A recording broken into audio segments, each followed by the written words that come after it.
VV National Plastic Chairs உடலுக்கு rest சேருக்கு best. வேலை வாய்ப்புடன் ஆசிரியர்களின் நேரடி கவனத்தில் ஃபேஷன் டிசைனிங் படிக்க ஆண்ட்வே ஸ்கூல் ஆஃப் டிசைன்.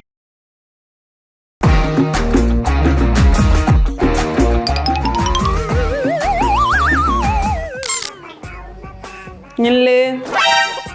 எங்க வந்த? வீட்டுக்கு பொய்யா நான் உன்னை ரொம்ப நாளாக பார்த்துக்கிட்டே இருந்தேன். டியூஷன் எல்லாத்துக்கும் பின்னாடி வந்துட்டு இருக்கேன். உண்மையிலே இந்த உலகத்துல வந்து எனக்கு என்ன சொல்றதுன்னே தெரியல. உங்களெல்லாம் வச்சுக்கிட்டு அங்கெல்லாம் குழந்தைங்க அமனத்துக்கு கிடக்கு, நீங்களே மினிக்கிட்டு இருக்கிற. இது என்ன தூக்கி நிற்குது? ஃபேஷன். போலீஸ்லாம் திடீர்னு மறைச்சாங்கன்னா ஒரு 10 பசங்க இருக்கிற ஒரே ஒரு பொண்ணு இருக்கு. சி செக்ஷன் தான் 2 பேபிக்குமே. வீட்டில் சப்போர்ட்டே கிடையாது. ஆக்சுவலாக வேற கேஸ்ட்டுங்கிறதுனால சில பேர்லாம் வந்து என்ன லவ் பண்ணும்போது பார்த்தீங்கன்னா உனக்கு ஒரு வேளை சாப்பாடுக்கே இது வழி இல்லையே, நீ எதுக்கு பண்ணுறதுலாம். ஏன் அந்த பையன் தான் கல்யாணம் பண்ணால் உனக்கு பாட்டிலில் விஷம் வேணாலும் வாங்கி. இன்னைக்கு நம்ம கூட யார் இருக்காங்க? So Priya and Chandru. So Priya Chandru love லைஃப்ல வந்து வந்திருக்காங்க. ரொம்ப கம்மி சப்ஸ்கிரைபர்ஸ்லையும் வியூஸ்லையும் ஸ்டார்ட் பண்ணி இன்னைக்கு வந்து ட்ரெண்டிங்ல இருக்கீங்க. எப்படி இருக்கு? ரொம்ப ஹாப்பியாக இருக்குது எங்களுக்கு. ஸோ இவ்வளோ சப்போர்ட் கிடைக்கும் நாங்கள் நினச்சே பார்க்கல. நான் ரொம்ப எக்ஸைட்டடாக இருக்குது. சரி, ஓகே. உங்களது வந்து ஒரு லவ் லைஃப் அப்படிங்கிறது நீங்கள் யூடியூப்லேயே உங்கள் நேமாவே வச்சிருக்கீங்க. அண்ட் உங்களோட லவ் லைஃப் வந்து பல பேருக்கு தெரியும். ஸோ எங்களுக்காக டக்குன்னு சொல்ல முடியுமா? எப்படி மீட் பண்ணீங்க? எவ்வளோ வருஷம் லவ்? ஸ்கூலில் நாங்கள் ஃபஸ்ட்டு ஸ்டார்ட் பண்ணது. இவங்கள ஃபஸ்ட் டைம் ஸ்கூலில் 10th ஸ்டாண்டர்ட்லேருந்து பார்த்தேன். நான் தான் ஃபஸ்ட்டு லவ் வந்து சொல்லலை, அவங்க பின்னாடியே போயிட்டு இருந்தேன். அதை வச்சு அவங்க கண்டுபிடிச்சிட்டாங்க. அப்புறம் ஒரு 1.5 month கழிச்சு அவங்களும் ஓகே அப்படிங்கிற மாதிரி ஆயிடுச்சு. அப்புறம் 10th நாங்கள் 2 பேர் லவ் பண்ண ஆரம்பித்தோம். ஆமாம், இப்போ 2009 ஓகே. இப்போ கிட்டத்தட்ட ஒரு 14-15 இயர்ஸ் ஆயிடுச்சு. அதே லவ்வோட டிராவல் பண்ணிட்டு இருக்கீங்க.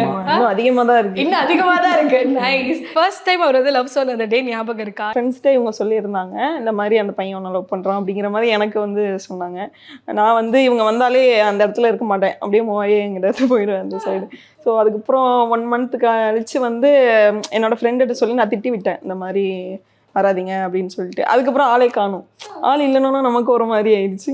ஸோ உங்களுக்கு வந்து லவ் அப்படி ஓகே கன்ஃபார்ம் ஆனதுக்கப்புறம் வீட்டில் வந்து எவ்வளோ சப்போர்ட் இருந்துச்சு? சப்போர்ட்டே கிடையாது. ஆக்சுவலாக வேற கேஸ்ட்டுங்கிறதுனால பிசி தான், அதில் கொஞ்சம் டிஃப்ரெண்ட் அப்படின்னு சொல்லிட்டு. எங்கள் ஊர் பக்கம்லாம் அந்த மாதிரி, அதுவும் கிராமம் வேற. என்ன ஊர் நீங்கள்? ராயபுரம்.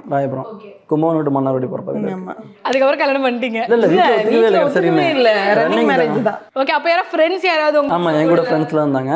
நாங்கள் இங்கேருந்து கார் எடுத்துகிட்டு போயிட்டு அவங்களை கூப்பிட்டு வந்துட்டு இங்கே கோயிலில் கல்யாணம் பண்ணிட்டு திருப்பதி போயிட்டு அப்படியே அன்னைக்கு நைட்டு திருப்பதியில் தான் இருந்தோம் கல்யாணம் பண்ணிட்டு. அப்போ ஒரு ரன்னிங் மேரேஜ் அப்படின்னாலே லைஃப் வந்து ரொம்ப கஷ்டமாக இருக்குது. ஏன்னா வீட்டில் சப்போர்ட் இருக்காது, முக்கியமாக ஃபினான்ஷியலி ரொம்ப கஷ்டமாக இருக்கும். ஸோ எப்படி அதெல்லாம் நீங்கள்? நான் வந்து ஃபுல் அண்ட் ஃபுல் இவங்கள நம்பி இருந்தேன். ஸோ அதே மாதிரி இப்போ ஒரு நல்ல க்ரோத்துக்கு கொண்டு வந்தாச்சு. அவங்களே எக்ஸ்ட்ரா அந்த இதை எதுவுமே கேட்க மாட்டாங்க. நான் வாங்கி கொடுத்தா வாங்கிக்குவாங்க, மற்றபடி அது வாங்கி கொடு இது வாங்கி எந்த ஒரு டார்ச்சருமே நான் பண்ணது கிடையாது. 10,000 எடுக்கிறேன்னா மந்த்லி ஒரு இன்கம் வருதுன்னா 3,000 அந்த மாதிரி செலவு. மற்றபடி எதுவுமே கேட்க மாட்டாங்க. ஒரு ட்ரெஸ்ஸோ எதுவும் நான் எடுத்து கொடுத்தா வாங்கிக்குவாங்க. அந்த ஆடம்பர செலவு அந்த அதுவே இருக்காது, எதுவுமே கிடையாது.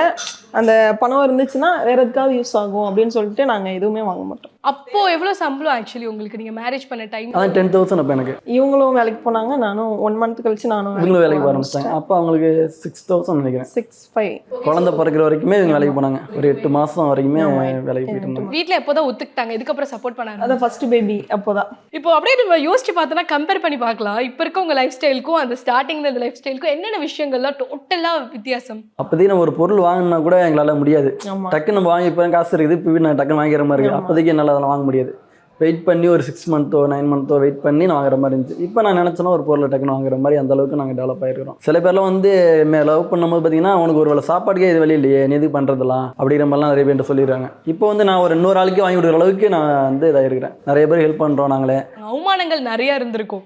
நீங்கள் அப்போ ரொம்ப ஸ்டபனாக இருந்திருக்கும்ல. இந்த மாதிரி சில நேரத்துலலாம் என்னடா இவ்வளோ அவமானமான்ற மாதிரி ஃபீல் பண்ண நாட்கள் இருக்கா? கண்டிப்பாக இருக்குது. அதுவும் இல்லாமல் அவங்களுக்கு முன்னாடி வந்து நல்லா வாழ்ந்து காட்டணும் அப்படிங்கிற ஒரு வைராக்கியம் தான் அதிகமாக இருந்தது. எங்கள் இதுலையுமே என்ன சொன்னாங்கன்னா, அந்த பொண்ணு ஒன்றும் இல்லைல்ல, அந்த பொண்ணு இதை பின்னி போயிட்டு இருக்க வந்துகிட்டு இருக்கிற விட்டு வேற பொண்ணு பார்த்துக்கலாம், நல்ல பொண்ணை பார்த்துக்கலாம், அவங்க வீட்லையும் ஒன்றும் இல்லை, நீ எதுக்கு அவங்கள்ட்ட போய் பண்ணிக்கிட்டு இருக்க அப்படிங்கிற மாதிரிலாம் சொன்னாங்க. இல்லை எனக்கு அதெல்லாம் ஒரு பிரச்சனை இல்லை, எனக்கு அந்த பொண்ணு தான் வேணும் அப்படின்னு சொல்லிட்டு நான் உங்களுக்கு கல்யாணம் பண்ணேன். சேம் அதே தான். அது இல்லாமல் வேறு கேஸ்ட்டுங்கிறனால நமக்கு செட் ஆகுது, நம்ம ஃபேமிலிக்கு செட் ஆகுது அப்படின்னு சொல்லி நிறைய அட்வைஸ் பண்ணாங்க. செட் ஆகுது. இல்லை எங்கள் வீட்டில் வந்து ஃபுல்லாக குரூப்பாக எல்லோரும் உட்கார வச்சுட்டு இதெல்லாம் லெசன்லாம் எடுக்க ஆரம்பிச்சு பிரெயின் வாஷ் பண்ண ஆரம்பிச்சு. பிரெயின் வாஷ்லாம் அது நீ அந்த பையன் தான் கல்யாணம் பண்ணால் உனக்கு பாட்டிலில் விஷம் வேணாலும் வாங்கி தரேன், அது குடிச்சிட்டு செத்துரு அப்படிங்கிற வரையும் எனக்கு சொல்லியிருந்தாங்க. நான் அப்போ வந்து எந்த பதிலுமே சொல்லாமல் அப்படியே இருந்தேன். சரி ஓகே, அவங்க சொல்கிறதுக்குலாம் அந்த டைமில் வந்து ஆமான்னு தானே சொல்ல முடியும். சரின்ட்டு அப்படின்னு சொல்லிட்டு அப்படியே மூவ் ஆகிட்டேன் அந்த இடத்துல இருந்து. எத்தனை நாள் நீங்கள் இவ்வளோ ஸ்டப்பனாக இருந்தீங்க? கட்டினா இந்த பையனை தான் கட்டணுன்ட்டு? அந்த அளவுக்கு ஒரு லவ். ஸ்கூல் படிக்கும் போது எனக்கு சின்னதாக ஒரு அடிபட்டுச்சு. அப்போ நாங்கள் பஸ் ஏறதுக்காக வெயிட் பண்ணோம் எக்ஸாம் எழுத போகிறதுக்கு. லைட்டாக அடிபட்டதை பார்த்துட்டு இவங்க ஒரு மாதிரி கண்ணெல்லாம் கலக்க ஆரம்பிச்சிட்டாங்க. என்னடா இதுக்கே இப்படி கண்ணு கலக்கிறாங்க, நம்ம யாரும் எங்கள் வீட்டில் அடிப்பட்ட கூட இது கண்டுக்க மாட்டாங்க. இப்போ எனக்கு ரொம்ப இதுவாயிடுச்சுன்னு அடிபட்டுருச்சு, எனக்கு தெரியவும் இல்லை. நேரில் பார்க்கும்போது ரொம்ப ஷாக் ஆகிடுச்சு. ஒரு மாதிரி அழுகுற மாதிரி என்னடா நமக்காக இவ்வளோ இது பண்ணுறாங்களே அப்படிங்கிற மாதிரி அப்பையிலேருந்து இன்னும் ஸ்ட்ராங் ஆயிடுச்சு. கல்யாணம் ஆனதுக்கு அப்புறம் வந்துட்டு கொஞ்சம் அப்படியே அது குழந்தைங்களாம் வந்ததுக்கப்புறம் கண்டுக்கவே மாட்டாங்க. எப்படி லவ் குறைஞ்சிருக்கா அதிகமாக இருக்கா? எப்படி அதே லெவலில் தான் இருக்குது, இன்க்ரீஸ் தான் இருக்கிறதுனால டவுன் ஆகல. இல்லை 2 குழந்தைங்க வந்ததுக்கப்புறமும் இன்னும் பீக்கில் தான் போயிட்டு இருக்கிறத டவுனில். குழந்தைங்க வர வர லவ் அதிகமாக தான் இருக்கு. குழந்தைகள மாதிரி தான் இவளையும் நான் பார்த்துருது. பாப்பாவை கொண்டு வாங்கினா கூட இவளும் வாங்கிடுறேன். அதுவும் கன்சியூமான டைம்லலாம் எல்லா வேலையும் முடிச்சு வச்சுருப்பாங்க. நானும் ஆஃபீஸ் போயிட்டு வந்துடுவேன்னா அந்த டைமில் எல்லா வேலையும் முடிச்சு வச்சிருப்பாங்க. அந்த டைம்ல ஃப்ரூட்ஸ் எல்லாம் நிறைய சாப்பிடணும்ல. திருவள்ளூர்லேருந்து கோயம்பேடு வந்து பைக்கில் ஃப்ரெண்ட்ஸோட வந்து ஃப்ரூட்ஸ் பாக்ஸ்லாம் எடுத்துகிட்டு வந்து அவங்களே எல்லாம் பண்ணுவாங்க. மாதுளம்பழம்லாம் உரிச்சு கொடுத்து பாக்ஸில் கொடுத்துறது எல்லாமே நடக்கும். நம்ம ஒரு ப்ரொபோசல் மூமெண்ட்டை வந்து இப்போ கிரியேட் பண்ண எப்படி இருக்கும்? அவங்க வந்து ரெடி உடனே பண்ணலான்ட்டு. சரியா, அப்படியே அந்த ஸ்கூல் டைமில் ரெட்டை ஜடையெல்லாம் போட்டிருப்பீங்களே, எண்ணெய் வச்சு வாரி அந்த மாதிரி உங்களை இமேஜின் பண்ணிக்கோங்க. நீங்கள் அதே அந்த சின்ன வயசு பையனாவே ஃபீல் பண்ணிட்டு ஒரு ப்ரொபோசல் எங்களுக்காக. ஓகே, நான் வந்து பார்த்தேன்னா உன்னை ரொம்ப நாளாக பார்த்துக்கிட்டே இருந்தேன். உன் பின்னாடி ஸ்கூலு, கோவில், டியூஷன் எல்லாத்துக்கும் பின்னாடி வந்துட்டு இருக்கேன். எனக்கு உன்னை ரொம்ப பிடிச்சிருக்கு. ஆயிடுவியா? அக்செப்ட் பண்றதா பண்ணிடுங்க. I love you. Okay, super. சரி, நம்ம காமெடி சீன் ஒன்று இப்போ கிரியேட் பண்ணிடலாம். ஓகேவா? நீங்க 2 பேரும் வந்து கோவேசர்லாம் வடிவேலோட காம்போ மாதிரியே நிறைய வீடியோஸ் எல்லாம் பண்றீங்க. அதனால நான் உங்களுக்காகவே ஒரு டைலாக் எடுத்து வச்சிருக்கேன். ஓகேவா? அந்த டைலாக் வந்து நீங்க பேசணும். ஏய், அங்கெல்லாம் குழந்தைங்க அம்மானத்துக்கு கிடக்கு, நீங்களே மினுக்கிட்டு இருக்கிற. இதடி ரோஸு, இது என்ன தூக்கி நிற்குது? ஏய், உனக்கு என்ன 16 வயசு பொண்ணு நினைப்பா? பப்ளிக்கா நம்ம போய் இறங்க போறோம் அப்படின்னா அதுக்கு வந்து பல யோசனைகள் இருக்கு, முன்னாடி ஓடி இருக்கும். எப்படி அந்த யோசனைகள்லாம் மீறி இவங்க வந்து அதுக்கு ஒத்துக்கவே இல்லை. ஸ்டார்டா இல்லை, நமக்கு செட் ஆகாது, நிறைய பேட் கமாண்ட் வரும் நமக்கு, அந்த ஒரு இதில் இருந்தாங்க. ஒரு வழியாக கன்வின்ஸ் பண்ணி எல்லாம் பண்ணியாச்சு. அவங்களும் சரி ஓகே. அதுக்கப்புறம் வந்து அந்த பேட் கமாண்டுக்கே போக மாட்டாங்க. அது வந்து நான் பார்க்கவே மாட்டேதெல்லாம் பார்த்துட்டு சொல்லுவாங்க, இந்த மாதிரி போட்டுருக்காங்க, நீ அதை கண்டு அதை விட்டுரு அப்படின்னு சொல்லிட்டு நான் விட்டுருவேன். வார்த்தை ஏதாவது சொன்னா கூட அவங்களால தாங்க முடியாது. ஸோ அந்த அளவுக்கு இருந்தவங்க இப்போ அதை ஸ்கிப் பண்ணிட்டு அவ்வளோதானே போ அப்படின்ற மாதிரி அந்த அளவுக்கு சேஞ்ச் ஆயிருக்காங்க. ஒரு போட்டோ வீடியோ வச்சா கூட இதுக்கு வைக்கிற பப்ளிக்ல வைக்க வேணாம், அதை வைக்காத அப்படின்னு சொல்றேன். ரொம்ப ஷை டைப் அவங்க ஆக்சுவலா போட வேணாம் அப்படின்னு சொல்றேன். இப்போ வந்து நமக்கு அதே பழகிடுச்சு. பட் அதான் நெகட்டிவ் கமெண்ட்ஸ் அப்படிங்கிறது பார்த்தீங்கன்னா வரும் தான். அதுக்கு நீங்கள் ரிப்ளை பண்ணுறீங்களா? அது எப்படி நீங்கள் சம்டைம் ரொம்ப பேடாக இருந்துச்சுன்னா நாங்கள் நாளே டெலிட் பண்ணி, ஏன்னா நம்மளோட ஃபாலோவர்ஸ் வந்து உள்ளே படிப்பாங்க அப்படின்னு சொல்லிட்டு குழந்தைங்க வரைக்கும் பார்க்குறாங்க. அதனால எந்தெந்த மாதிரி வீடியோஸ்க்குலாம் எந்தெந்த மாதிரி ஆடியன்சஸ் இருக்காங்க உங்களுக்கு? எனக்கு குழந்தையிலேருந்து பெரியவங்க வரைக்கும் எல்லாருமே அஃபெக்ஷன், லவ் அந்த சம்பந்தமான ஆடியன்ஸ் தான் அதிகம். நாங்கள் அஃபெக்ஷனை தான் நிறைய போட்டுருக்கோம், ஒரு 100க்கு மேலே போட்டுருக்கோம். அதுலேயே சில பேர் வந்து என்னன்னா, நான் இப்போ ஒரு கேரிங்காக பார்த்துக்கிறேன்ல, நீ இப்படி போடாதரா, எங்கள் வீட்டில் என்ன சமைக்க சொல்கிறாங்க அப்படிலாம் கூட கமெண்ட் பண்ணி, நான் ஒரு கூல் ட்ரிங்க்ஸ் போட்டு ஒரு ஜூஸ் போட்டு தரேன்னா அதை பார்த்துட்டு வந்து அவங்க ஒய்ஃபு அங்கே பாரு அவங்க போட்டு விடுறாங்க, நீ எனக்கு போட்டு தர மாட்டேங்கிறேன், அவங்கள பாரு கட் பண்ணி தராங்க. கேட்டிருக்காங்க உங்க ஹஸ்பண்ட் இந்த மாதிரிலாம் பண்ணுவாங்களா அப்படின்னு. ஆமாங்க, ஹோட்டல்லாம் போகிறோம்ல, ஹோட்டலில் பார்ப்பாங்க, எங்கள் ஃபாலோவர்ஸாக இருப்பாங்க, வந்து அவங்களே கேட்பாங்க இந்த மாதிரி உண்மையாகவே நீங்கள் அப்படி தான் இருப்பீங்களா இல்லை வீடியோக்கு மட்டுமா அப்படிங்கிற மாதிரி கேட்பாங்க. நீங்கள் ஹெல்த் எப்படி பார்த்துக்கிறீங்க? ஒரு விமன் அப்படின்னும் போது ஒரு ஏஜ் ஆக ஆக நம்ம குழந்தைங்களை பார்த்துக்கிறனால நம்மளோட ஹெல்த்தை நம்ம கவனிக்க மாட்டோம். சி செக்ஷன் தான் 2 பேபிக்குமே. ஸோ அந்த டைம்ல ரொம்ப ஹெல்ப்பாக இருந்தாங்க அவங்க. அதுக்கப்புறம் லைஃப் ரொம்ப கஷ்டமா இருக்கும்னு சொல்லுவாங்களே சி செக்ஷன். ஆனா இவர் இருந்தனால எனக்கு எந்த எதுவுமே தெரியல. தண்ணி குத்து உடம்பு தூக்கிறது எல்லாமே நானே பண்ணி வச்சிருவேன். ஸோ இப்போ வந்து ஒரு ஃபேமிலியவே நீங்கள் வந்து பார்த்துக்கணும், அதே நிமிஷம் வீடியோவையும் வந்து பேலன்ஸ் பண்ணணும். ஸோ கேமரா எடிட்டிங் எல்லாமே நீங்கள் தான் பண்ணுறீங்களா? அது எப்படி டேக்கிள் பண்ணுறீங்க? டைம் ஆகும் எங்களுக்கு. மற்றவங்களாம் பார்த்தீங்கன்னா ஒரு 10 மினிட்ஸில் இருக்கிறாங்கன்னா எங்களுக்கு 1 hour அந்த மாதிரி ஆகிடும். ஏன்னா போயிட்டு ஒரு வீடியோ எடுப்போம், தம்பி அழுவான், மறுபடியும் அவனை வந்து கூல் பண்ணணும், மறுபடியும் அவன் கொஞ்சம் நேரம் விளையாட்டு காட்டணும், அவனுக்கு ஃபோன் வச்சு கொடுத்தோட சில டைம் பின்னாடி கூட வருவாங்க, மறுபடியும் நம்ம வீடியோ எடுத்துகிட்டு உள்ளே வந்துடுவாங்க. ஏன்னா கேமரா அங்கே இருக்கும், நம்ம பக்கத்தில் வந்துடுவாங்க, எங்களுக்கு தெரியாதுல்ல. சில டைம் கேமரா தட்டிட்டு போயிடுவாங்க. அந்த மாதிரி ஒரு 3 ஸ்டாண்டு இந்த மாதிரி ஸ்டாண்டு 3 உடச்சிட்டாங்க. ஃபோன்லாம் கூட கீழே விழுந்துடும் சம்டைம்ஸ்.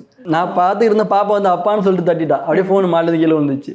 அப்படி உடஞ்சிச்சு. என்ன பண்ணுவோம், அப்பான்னு ஒரு பாஸ்ல வந்து தட்டுறா, அவளை திட்டவும் முடியாது, ஃபோன் போச்சுன்னு பண்ண முடியாது, அந்த ஃபோன் அதோட க்ளோஸ். ஸோ ஃபர்ஸ்ட் பார்த்தீங்க அப்படின்னா நான் வந்து 2 பேர்ட்டி மாற்றி கொஸ்டின் கேட்பேன், அது கரெக்டா அப்படின்னு சொல்லிட்டு நீங்கள் வந்து சொல்ல போறீங்க. ஃபர்ஸ்ட் கொஸ்டின் அப்படின்னு பார்த்தீங்கன்னா உங்ககிட்ட தான், இது கரெக்டா இல்லையான்ட்டு நீங்கள் சொல்லணும். உங்கள் ஒய்ஃபோட பர்த்டே டேட்? டேட் 12 டேட் 10வது மாதம் 1995. கரெக்ட். மேரேஜ் சுடிதார் போட்டிருந்தாங்க. சுடிதார் கரெக்ட். என்ன கலர்? ப்ளூ லைட்டாக ஒயிட் கிளம்புற மாதிரி. கரெக்ட். இவரோட பெஸ்ட் ஃப்ரெண்டு கரண்டா எங்க இருக்காரு? திருவள்ளூர். கரெக்டா? திருவள்ளூர். உங்களுக்கு மேரேஜ் ஆகி எத்தனை வருஷம் ஆகுது? 8 years ஆச்சு. ஷூர். கரெக்டா. என்ன டேட்? 29. 29 this month. 29. ஓகே, பரவாயில்ல, கொஞ்சம் தப்பிச்சிட்டாருன்னு நினைக்கிறேன். தெரியும், எல்லாமே தெரியும் அவருக்கு. இல்லைன்னா ஒரு அடி விட்டுறாங்கன்னா, மேம் அடிப்பீங்களா? உனக்கு ஒன்றும் தெரியாதரா அப்படின்னு ஒரு அடி விடுவாங்க. அடடா, எங்களுக்கு ஒரு அடிச்சு காட்டுங்க, எப்படி பாப்போம்? பப்ளிக் பிளேஸ்ல வேண்டாம், வீட்ல வந்து நல்லா அடி நடிக்கிறேன்றீங்க. ஆஹா, ஏன்னா 2 ஃப்ரெண்ட்ஸ் தானே, அந்த ஒரு இதுலேயே பாண்டிங்லேயே வந்து எப்பயுமே கோவப்பட்டா டக்குன்னு அவங்க வந்து யூஸ் பண்ணக்கூடிய வார்த்தை என்னது? போடாம போடலாம் சொல்வீங்களா? இப்ப முன்னாடி எங்க அதானுங்க கரெக்டுங்களா? இல்ல வாங்க போங்க அது பேசுவேன், அதுக்கப்புறம் வாட போவேன். சரி, இன்னைக்கு வந்து அவங்க மார்னிங் எத்தனை மணிக்கு எழுந்திருச்சாங்க? இன்னைக்கு 6:30 நினைக்கிறேன். நானும் தூங்கி இருந்தேன். நான் 7 o'clock 6 o'clock அலாரம் வச்சு முழிச்சிருவேன். அந்த 6:30 அது வரையும் கொஞ்சம் ஃபோனு அலாரம் வச்சு என் தலைமாட்டில் வச்சிருவாங்க. நான் 7 மணிக்கு அலாரம் வச்சிருப்பேன். எனக்கு அலாரம் அடிச்சு நானும் அதில் எழுந்திரிச்சிரும் அப்படியே. சரி, நீங்க அவங்கள பார்க்க கூடாது, என்னதான் பார்க்கணும். சரியா? இன்னைக்கு அவங்க போட்டிருக்க இயரிங் கலர்னு பார்க்க கூடாது அவங்கள. அது சில்வர் பிளஸ் இந்த கோல்டு மிக்ஸ். அவர் கேட்டுட்டு தான் நானே மாட்டேன். அதை கேட்டு தான் போடுவாங்க. கலர் இருக்கு, அதுல ஒரு கலர், அது ஒரு கிரீன் கலர்ல இருக்கும் அந்த இது மாதிரி. ஸோ இப்போ வந்து உங்களோட யூடியூப்ல ஓவராலா எவ்வளவு சப்ஸ்கிரைபர்ஸ் இருக்காங்க? ஓவராலாக பார்த்தீங்கன்னா 3.5 million. ஃபேஸ்புக், யூடியூப், இன்ஸ்டாகிராம் எல்லாம் 3.5 million. ஆல் சோஷியல் மீடியா சேர்த்து. எப்பயாவது இப்படிலாம்ப்பா நமக்கு ஃபேன்ஸ் இவ்வளோ கிரேசியாவா அந்த மாதிரிலாம் யோசிச்சிருக்கீங்களா? எனக்கு பஸ் இப்படி நான் முழு உட்காந்துருக்கோம், பின்னாடி இந்த மெசேஜ் அதிலே சாட் பண்ணாங்க. எங்களோட வீடியோவில் போயிட்டு இந்த மாதிரி உங்களுக்கு பஸ் இப்படி தான் உட்காந்துருக்கோம், அப்படியே ஃபேமிலியாக உட்காந்துருக்காங்க. ஃபேமிலியாக அப்புறம் வந்து பேசிட்டு எங்களோட ஃபோட்டோலாம் எடுத்துக்கிட்டு அந்த இது. நீங்க எந்த மாதிரி எல்லாம் வந்து டக்குன்னு சரி இது ஒரு கண்டென்ட்டா எடுப்போம், அந்த மாதிரி யார் பேசுவா இப்படி அந்த ஆக்சுவலாக எங்களுக்குள்ளேயே நிறைய காமெடிஸ் வருமா, வீட்டு ஃபுல்லாவே ஃபன்னா தான் இருக்கும். அதுல வந்து ஏதாவது எங்களுக்கு வந்து பிடிச்சிருந்ததுன்னா டக்குன்னு எடுத்துரும். உங்களுக்கு ஃபேவரட் யூடியூபர் யாரு? நாங்கள் ஃபர்ஸ்ட் ஸ்டார்ட் பண்ணும்போது சதீஷ் தீபார். அவங்க தான் பார்த்தது செம்மையா இருக்கும் அவங்களது எல்லாமே. ஒரே காமெடி. அதனால தான் அந்த காமெடி இது எங்களுக்கு ஏதாச்சும் அவங்க வாய்ஸ் கொடுத்து போடுவாங்க. நமக்கு வாய்ஸ் கொஞ்சம் செட் ஆகும். நாங்க ரீல்ஸ்ல ஆமா, ஏன் நீங்க வாய்ஸ் எல்லாமே வெறும் மியூசிக்கோட போட்டுட்டு இருக்கீங்க? அது டைம் கொஞ்சம் அதிகமாக வர மாதிரி இருந்துச்சு. ஃபர்ஸ்ட் எங்கள்கிட்ட மைக்கு அதெல்லாம் இல்லை. அதுவும் இல்லாமல் நாங்கள் வாய்ஸ் ஏதாவது கொடுத்தோம்னா அந்த நேரத்தில் பாப்பா கத்துறது இதெல்லாம் இருக்குமா, சரி அதனால அதை ஸ்கிப் பண்ணி ரொம்ப டைம் ஆகிற மாதிரி இருந்துச்சு. அப்புறம் கேரளா சைட்லாம் பார்த்தீங்கன்னா தாமஞ்சர்னு போட்டிருந்தோம். அவங்க வந்து பார்த்தீங்கன்னா ஃபுல்லாக மியூசிக் மட்டும் தான் போடுவாங்க. சரி நம்மளும் இதே மாதிரி பண்ணி பார்ப்போம் அப்படி மியூசிக்கில் ஆரம்பிச்சு தான் அது நல்ல ட்ரெண்டிங். அது ஏன் ஷார்ட்ஸ் முக்கியமாக வீடியோஸ் எதுவுமே இல்லை, ஷார்ட்ஸ் தான் நிறைய கான்செப்ட். லாங் வீடியோ அவ்வளோவா எங்களுக்கு வீஸ் வந்து ரீச் அதர் ஸ்டேட்லேருந்து பார்க்குறாங்கல்ல, ஹைதராபாத், பெங்களூர் லாங்குவேஜ். ஆமாம், மோஸ்ட்லி இன்ஸ்டாகிராம் பார்த்தீங்கன்னா எனக்கு ஹைதராபாத் தான் அதிகமான, தமிழ்நாட்டில் எவ்வளோ இருக்காங்களோ அதே மாதிரி ஹைதராபாத்லேயும் எங்களுக்கு ஃபேன்ஸ் நிறைய இருக்காங்க. நம்ம லாங்குவேஜ் போடும்போது அவங்க வந்து என்ன எனக்கு இதுக்கு தமிழ் பேசுங்க ஒன்றும் புரியல அப்படிங்கிற மாதிரி. ஏன்னா உங்களோட கமெண்ட்லோட பார்த்தா தெலுங்கு ஃபேன் அப்படின்லாம் போட்டிருந்தாங்க. என்னன்னா இவங்களுக்கு தெலுங்குல இருந்து எங்களுக்கு ஆச்சரியமாச்சு. 2 வருஷத்துக்கு முன்னாடி அங்கே அவார்டு ஃபங்க்ஷனுக்கு போய் 2 அவார்டு வாங்கியிருக்கோம், 2மே வந்து ஹைதராபாத்ல தான். அங்கே போயிருக்கும் போது அங்கே இருக்கிற ஆளுகளுக்கே ஃபேன்ஸ் அந்த அளவுக்கு இல்லை, ஆனால் எங்களுக்கு வந்து ஃபோட்டோ எடுத்துக்கணும் வாங்க அப்படின்னு சொல்லிட்டு இது பண்ணாங்க. நாங்கள் அங்கே போன அந்த இடத்துல இருந்து கூட அந்த ஒர்க்கர் எல்லாம் இருக்காங்கல்ல, அவங்கெல்லாம் கூட வந்து செல்ஃபி எடுத்துக்கிட்டாங்க. ஃபர்ஸ்ட் உங்ககிட்ட கேட்குறோம், உங்க லைஃப்ல ரொம்ப இம்பார்ட்டன்டான விமன் அப்படின்னா யாரு? அம்மா தான். நீங்க போய் யோசிச்சிருக்கீங்களா அம்மாக்கு வந்து இதெல்லாம் நம்ம செய்யணும், நான் செய்யணும்னு நினைப்பேன், எல்லாத்தையுமே இவங்க செஞ்சிருவாங்க. உங்களோட பேரண்ட்ஸை சேர்த்து இவர் பார்த்துப்பாங்க. எனக்கு அந்த ஒரு தாட்டே இருக்காது, இதை பண்ணுவோமா அதை பண்ணுவோம். ஆனால் இவர் டக்குன்னு இந்த மாதிரி நான் நினைக்கிறதே இவர் யோசிச்சு பண்ணிடுவார். நீங்க உங்களோட லைஃப்ல ரொம்ப இம்பார்ட்டன்ட் விமன் அப்படின்னா? அம்மா, ஒய்ஃப், அப்புறம் பாப்பா. சண்டைகள்லாம் எப்பயாவது வந்திருக்கா உங்களுக்கு? சண்டைலாம் டெய்லி வரும். எதுக்காக சண்டை வரும் அடிக்கடி? வீடியோ எடுக்கும் போதே சண்டை வரும் நிறையா. இந்த மாதிரி பண்ணும்பா அவன் வந்து இல்ல இவர் ஒரு கதை சொல்லுவாரு, நான் ஒரு கதை சொல்லுவேன். அதுதான் அதுல இல்ல போட்டோ இங்க வைங்க, ஆங்கிள் இங்க செட் பண்ணுங்க, இல்ல இங்க வச்சதான் நல்லா இருக்கும் அப்படின்னு அதனாலேயே சண்டை வரும். அப்புறம் 2 பேரும் இதுவாயி. முதல்ல எப்ப மாட்டினீங்க வீட்டுல? எப்படி மாட்டினீங்க? எல்லாம் வருஷம் 6 மாசத்துக்கு ஒரு தடவை மாட்டிடுவேன். எத்தனை வாட்டி வீட்டுல மாட்டி இருப்பீங்க ஓவராலா? ஒரு 5 to 6 அடிப்பாங்களா வீட்டுல? அடியெல்லாம் கிடையாது, அடிச்சதெல்லாம் கிடையாது. ஒரே ஒரு தடவை அடிச்சாங்க. மூவிக்கு போயிருந்தப்ப இவங்க தஞ்சாவூருக்கு மூவிக்கு அழைச்சிட்டு போயிருந்தாங்க. நான் வரலன்னு சொன்னேன், ரொம்ப கம்பல் பண்ணி அழைச்சிட்டு போனாங்க. சரின்னு போய் வெளியில நின்றுட்டு இருந்தோம். பின்னாடி என்னோட பேர் சொல்லி என்னோட அண்ணன் வந்து கூப்பிட்டாரு. யாரு நம்ம பேர் கூப்பிடுறது, பேசிட்டு இருக்கோம். அண்ணாவா இருக்கு. எனக்கு ஒண்ணுமே சொல்ல முடியல, அச்சச்சோ அப்படிங்கிற மாதிரி. அதுக்கப்புறம் அந்த டைம்ல தான் ஒரு அரை விழுந்தது. ஆனா உங்க லைஃப்ல நீங்க 2 பேர் சேர்த்துக்காக பேரண்ட்ஸ் எல்லாரையும் விட்டுட்டு அதே பேர் ஃபீல் ரெக்ரெட் பண்ணிருக்கீங்களா? கண்டிப்பா. அந்த மேரேஜ் டைம்ல இருக்கும் தானே. ஸோ அதனால நான் இவங்க புது ட்ரெஸ் எல்லாம் எடுத்து கொடுக்குறேன் சொல்லியிருந்தாங்க. இல்லை நான் எங்கள் வீட்டில் உள்ள ட்ரெஸ்ஸு அந்த டைமில் வந்தேன்ல அந்த சுடிதார்லேயே எங்கள் அக்கா எடுத்து கொடுத்தது அப்படின்னு சொல்லிட்டு நான் அதுலேயே வந்து கல்யாணம் எல்லாமே பண்ணியாச்சு. உங்க வீட்டை விட்டு வரும்போது உங்க ஒரே ஒரு ட்ரெஸ் போட்டுட்டு அதோட வந்து ஒரு ட்ரெஸ் மட்டும் தான், வேற எதுவுமே எடுக்கல நான். அப்படிதான் நானும் சொல்லியிருந்தேன், இதுவுமே வேணாம், ஆமா நீ போட்டு ட்ரெஸ்ஸோட நான் பார்த்துக்கிறேன். இவங்க கார் எடுத்துட்டு வந்தாங்க. அதில் ஒரு 10 பேர் இருந்தாங்க, ஒரு பெரிய குரூப்பே இருந்தது. 2 பேரும் அந்த காரில் போய் எங்கே போலீஸ் மாட்டுருவாங்க, போலீஸ்லாம் திடீர்னு மறைச்சாங்கன்னா ஒரு 10 பசங்க இருக்கிற ஒரே ஒரு பொண்ணு இருக்கு அப்படிங்கிற மாதிரிலாம் இருப்பாங்க. ரொம்ப அதுவும் பிளான் எல்லாம் பண்ணி தொப்பியை போட்டு வச்சு தூங்குற மாதிரி அந்த மாதிரிலாம் பிளான் பண்ணியிருந்தாங்க. ஸோ இதுக்கப்புறம் உங்களுக்கு ஃபியூச்சர் என்ன, லைக் ஏதாவது எனக்கு இதெல்லாம் வாங்கணும், இதெல்லாம் பண்ணணும், யூடியூப்ல இன்னும் இவ்வளோ விஷயங்கள் அந்த மாதிரி ஏதாவது? எங்களுக்கு வந்து பசங்களை நல்லா படிக்க வைக்கணும், அவ்வளோதான். நாங்கள் வந்து ஒரு கவர்மெண்ட் ஸ்கூல்லாம் படித்தோம், ஒரு தமிழ் மீடியத்துலாம் படித்தோம். நம்ம பசங்களை வந்து ஒரு நல்ல ஒரு எஜுகேஷன் கொடுக்கணுங்கிறது தான் என்னோட ஆசை, அவனோட ஆசை. ஸோ முக்கியமாக இப்போ வந்து உங்களுக்கு வந்து ஒரு அழகான ஒரு டாஸ்க் மாதிரி நான் கொடுக்க போகிறேன். அதாவது வீடியோஸில் பார்த்தீங்க அப்படின்னா வீட்டில் வந்து இந்த அடிச்சு அந்த மாதிரிலாம் இருக்கும். ஓகே, நில்லு. எங்கே வந்த? வீட்டுக்கு. மணி என்ன? மணி 10:30. 10:30 இதான் வர டைமா? எங்கே போனேன்? ஃப்ரெண்ட்ஸ் கூட வந்து என்ன உண்மையா? கூட தாண்டி போயிட்டு இருந்தேன், ஃப்ரெண்ட்ஸ் கூட. கொஞ்சம் டிலே ஆயிடுச்சு. உண்மையா? பொய்யா? என்னகிட்டயா? இப்போ 2 பேருமே பார்த்தீங்கன்னா 90s கிட்ஸ். ஸோ ஒரு யங் பேரண்ட்ஸ். ஓகே, பேரண்டிங் அப்படிங்கிறது வந்து நிறைய விதவிதமாக பேசிட்டு இருக்காங்க. நீங்கள் என்ன பண்ணுறீங்க? எப்படி உங்கள் பேரண்டிங் சிஸ்டம் இருக்குது?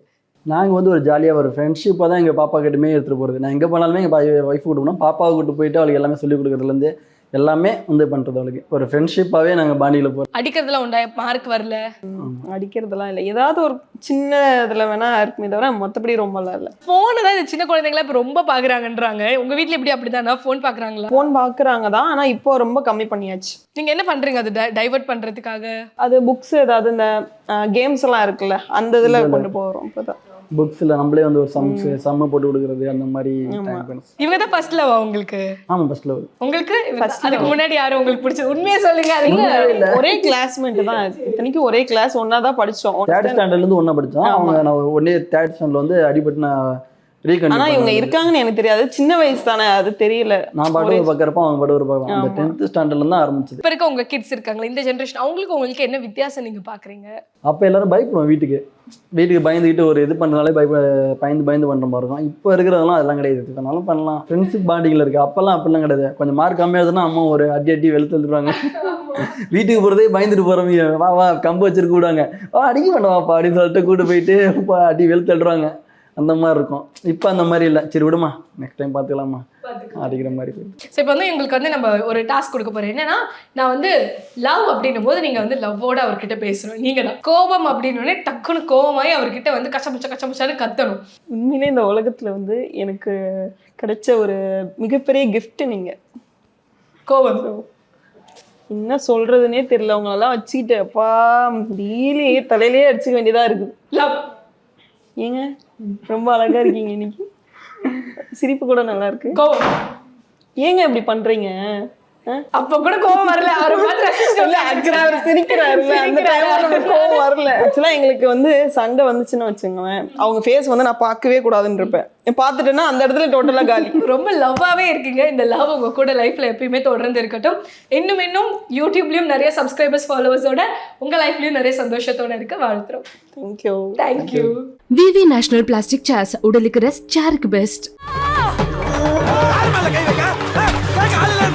வேலை வாய்ப்புடன் ஆசிரியர்களின் நேரடி கவனத்தில் ஃபேஷன் டிசைனிங் படிக்க ஆண்ட்வே ஸ்கூல் ஆஃப் டிசைன்.